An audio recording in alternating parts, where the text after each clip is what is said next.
Halo,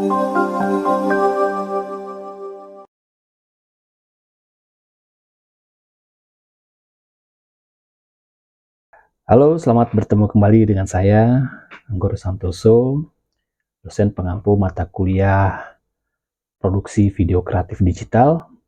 Nah, pada hari ini, minggu ini kita mencoba membahas tentang bagaimana membuat sebuah konten melalui proses kreatif. Sebelumnya saya akan menyampaikan tentang apa itu creative thinking, ya, dalam konteks nanti kita membuat sebuah karya. Ya, tentunya dalam sebuah proses industri maupun kegiatan membuat karya tidak lepas yang namanya melalui kreatif, ya, berpikir kreatif. Nah, kenapa kita harus berpikir kreatif? Karena pertama adalah bagaimana kita dapat menghasilkan karya yang tentunya memiliki nilai, minimal memiliki nilai kebaruan atau berbeda dengan yang lain, lebih segar, lebih unik, lebih kreatif gitu kan. Nah, ini tentunya perlu ada tahapan proses berpikir kreatif. Nah, pada minggu ini saya mencoba akan memaparkan atau memberikan materi tentang creative thinking. Oke, apa itu creative thinking? Ya, creative thinking itu adalah berpikir kreatif.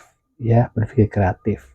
Kenapa kita harus berpikir kreatif? Tentunya manusia itu, karena manusia itu telah dikaruniakan Tuhan berupa otak kreatif. Ada di mana? Otak kreatif itu ada di kanan. Ya, otak kiri itu kita otak logik, ya, berpikir logik, logika, kemudian bagaimana kita membaca, menulis, analisis, sistematis, itu ada di otak kiri.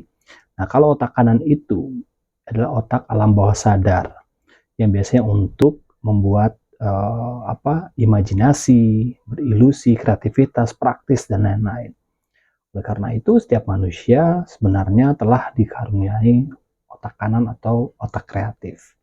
Oleh karena itu, bagaimana kita menstimuli atau membangkitkan otak kreatif kita tentunya akan melalui proses beberapa cara, ya.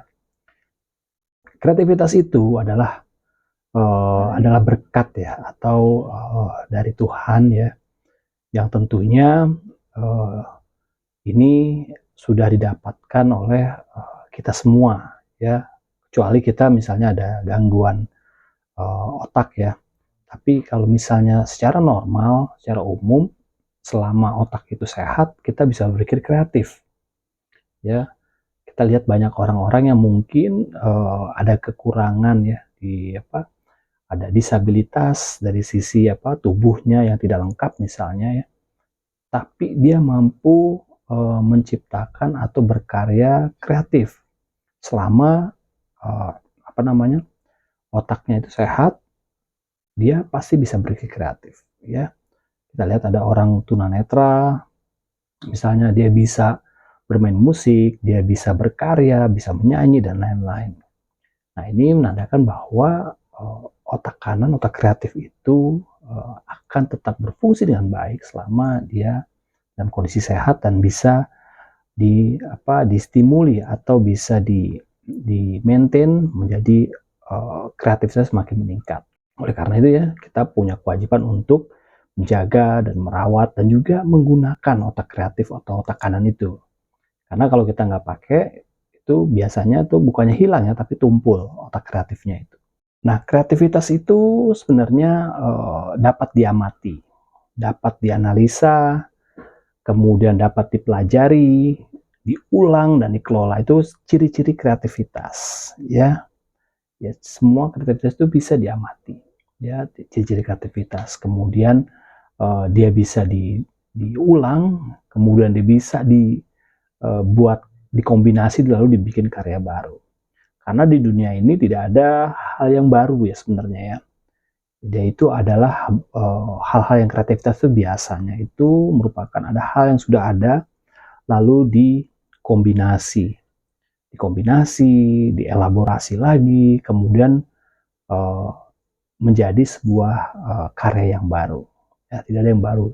Oleh karena itu, sudah kewajiban kita bahwa kita akan mampu berkreativitas. Ya, kenapa? Karena sumber inspirasinya itu ada di sekitar kita. Ini contohnya ya. Contoh-contohnya misalnya dari perusahaan Apple. Perusahaan Apple komputer itu sebenarnya dia berinovasi itu dari hal-hal yang sudah ada. Nah, komputer Apple ini atau iPhone ya, itu dengan teknologi touchscreen-nya itu sebenarnya itu adalah teknologi yang sudah ada sebelumnya. Namun Apple dan dalam hal ini adalah Steve Jobs sebagai founder dari iPhone ini melihat sebuah karya touchscreen ya, dulu dilihat dari radar di Amerika dulu menggunakan touchscreen. Kemudian dia melihat mesin fotokopi Xerox juga menggunakan touchscreen ya zaman dulu ya. Akhirnya muncullah ide atau gagasan bagaimana touchscreen ini juga bisa diimplementasikan di sebuah perangkat smartphone. Nah, akhirnya terjadi revolusi ya. Yang tadinya handphone itu diketik melalui papan ketik ya, QWERTY, akhirnya dia menjadi lebih simple dengan touchscreen. Ya, lalu bagaimana proses munculnya gagasan kreatif itu? Ya, tentunya ada beberapa proses ya. Tentunya ada pengetahuan di situ, ada pengalaman, kemudian ada metode berpikirnya itu sudah punya gitu kan. Lalu ada motivasi. Nah, kreativitas itu kan harus ada motivasi juga gitu kan. Kita nggak bisa berkreatif kalau nggak ada motivasi. Motivasi macam-macam. Ada motivasinya karena lingkungan, ada motivasinya karena kebutuhan, ya ada juga motivasinya karena memang kepepet.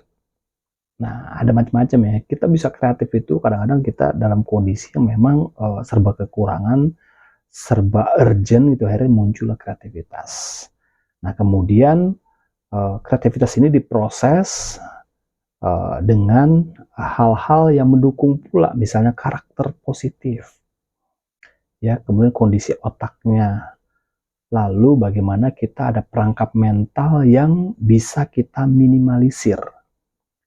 Nah, ketika proses kreatif itu berjalan menuju kreativitas, ditambah lagi dengan karakter yang positif, kemudian kondisi otak yang sehat, dan perangkap mental yang baik gitu ya, bisa dihindari atau diminimalisir dengan baik, akhirnya muncullah gagasan baru. Nah, karakter positif itu apa?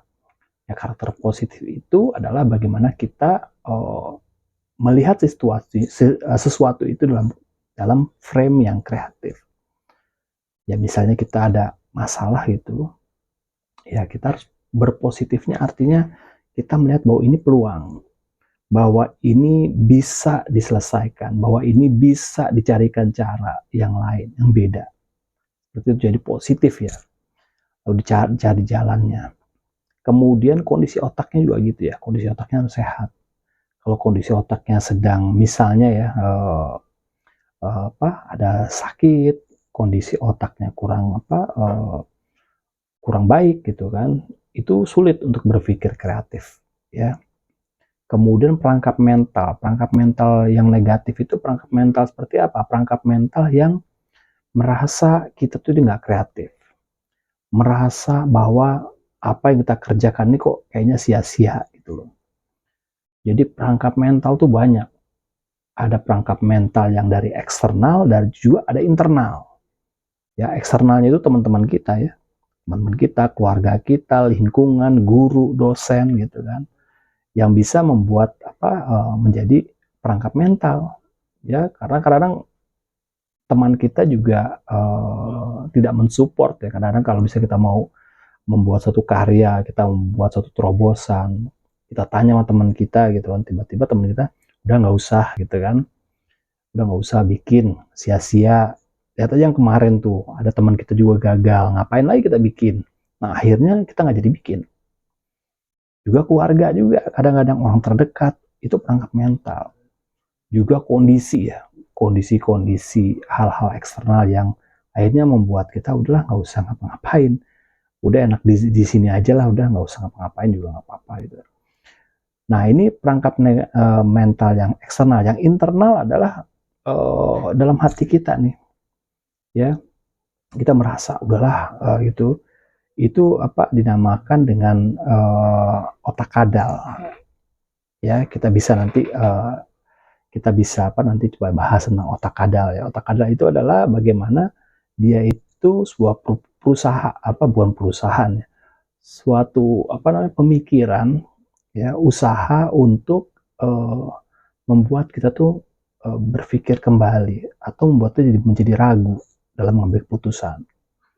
Ya, misalnya kita mau melakukan inovasi gitu kan, tapi ada tuh suara-suara ya di otak kita tuh yang mengatakan sudahlah, nggak usah gitu kan, ngapain capek-capek sekolah lagi, atau ngapain capek-capek usaha, tabungannya udah bikin tabung aja gitu kan.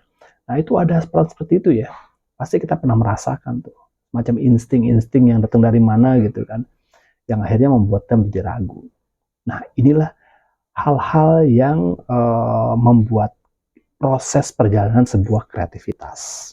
Ya, itulah tadi perjalanannya dari pengetahuan, pengalaman, metode berpikir kreatifnya. Kita harus punya metode berpikir kreatif itu macam-macam ya. Ada brainstorming, kumpul dengan teman, diskusi gitu kan. Atau kita menganalisis gitu kan. Lalu kita menggunakan referensi-referensi, itu kan metodenya ya. Lalu ada motivasi, kemudian muncullah kekreativitas. Nah, kreativitas itu harus didukung pula dengan berbagai hal ya. Contohnya karakter yang positif, kondisi otak, lalu perangkap mental yang minimal. Lalu berproses lagi menjadi gagasan baru dan ide. Tapi gagasan baru ini juga akan mengalami yang namanya proses seleksinya dulu. Nanti ada ya di slide berikutnya atau di minggu depan saya akan coba tampilkan bagaimana menseleksi sebuah proses kreatif. Demikian kuliah tentang creative thinking dari saya. Sampai bertemu di kesempatan datang. Terima kasih. Can you be my friend? Can you be my lover up until the very end?